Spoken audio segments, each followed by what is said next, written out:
Welcome back to TomPadulaTV, benvenuti a TomPadulaTV. Sono con Kelvin Thomson che rappresenta tutti noi qui a Wales.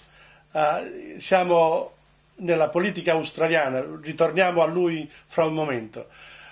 Kelvin, we haven't resolved that issue, but I'm sure that Australians are very, very resilient people, and they will manage both privately and socially, and as Australians, they'll manage the future quite well.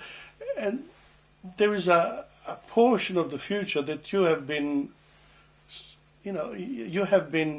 sort of chipping at for a long time, and that's the environment.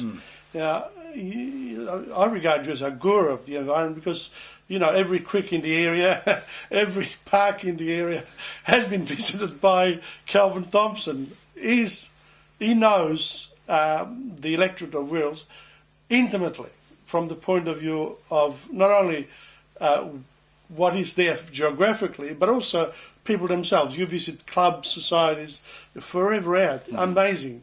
How do you do it? I got interested in birds and plants and animals, Australian birds and plants and animals, when I was a kid, and one of my brothers and I, from the time we were about grade 5, so 9 or 10, got interested in these things, and my father encouraged us. He got us the pair of binoculars and the bird books and that sort of thing, and we used to visit all the local areas, like the Faulkner Cemetery. The attendants would come around and kick us out, but we used to visit these places and developed a great love and affection for Australia's wildlife.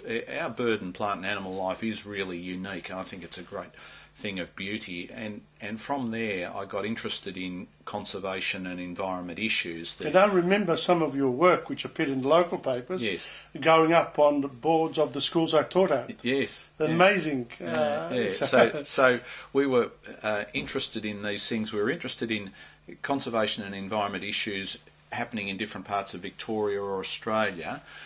And we're also interested in local things, as you say, the creeks and the waterways and the open space in our own community, our own neighbourhood.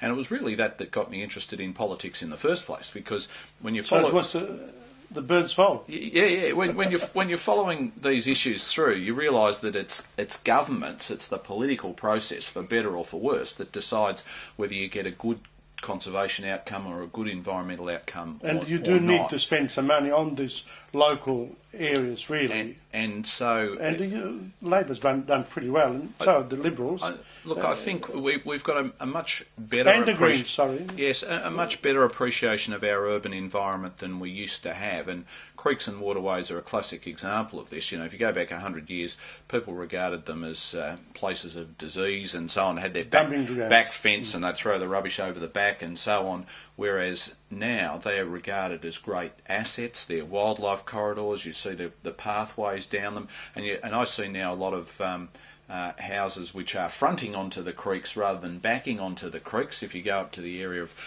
Gowan Bray beyond Oak Park, I was driving through Maribyrnong the other day. Yes, they're just amazing how much they're fronting is there now. They are fronting onto the creeks and waterways. So now, if you've got a river frontage, well, that's going to add value to your house. So I think people do have a much greater appreciation of them than they used to have. One thing, well, we've got the birds, but now the people. You've lived in Pascoe Vale, Coburg. In other words, multicultural Australia is so well represented in this electorate. Yes.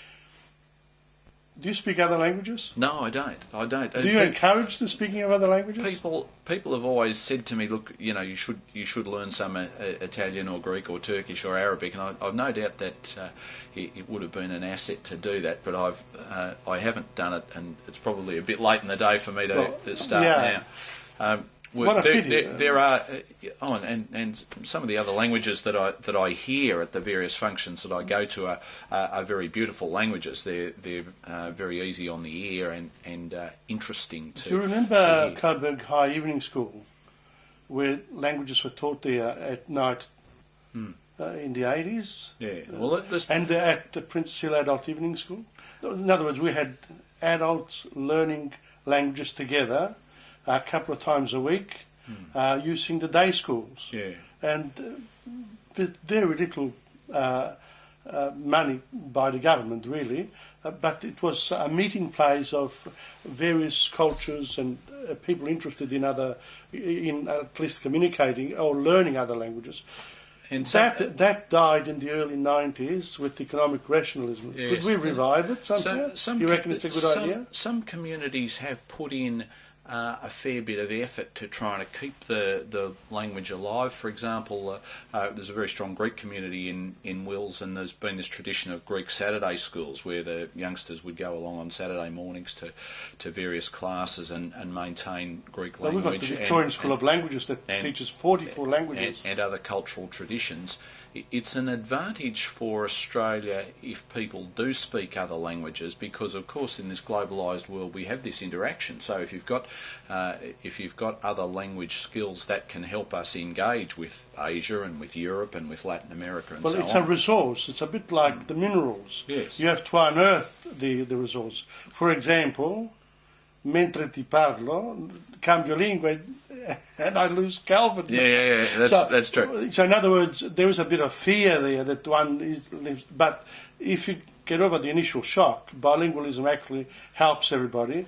And in Australia, of course, knowing English is an absolute important thing to do for everyone. I think that in Australia, English is the language of discourse and communication, and it's basically essential. And if we don't provide opportunities for all Australians to learn English and become familiar with it, we're letting ourselves down. But as you say, there is a place for languages other than English. We interact with other nations. We have the trade relations. We have the diplomatic relations. That's what I wanted to talk to you about, the fact that you are actually you've gone to the United Nations. You've spoken on a world scale. I'd love to have you back for our next chat here at TomPadulaTV. But for now, we're finishing off this particular program. Thank you very much, Kelvin. It's been absolutely wonderful having you here.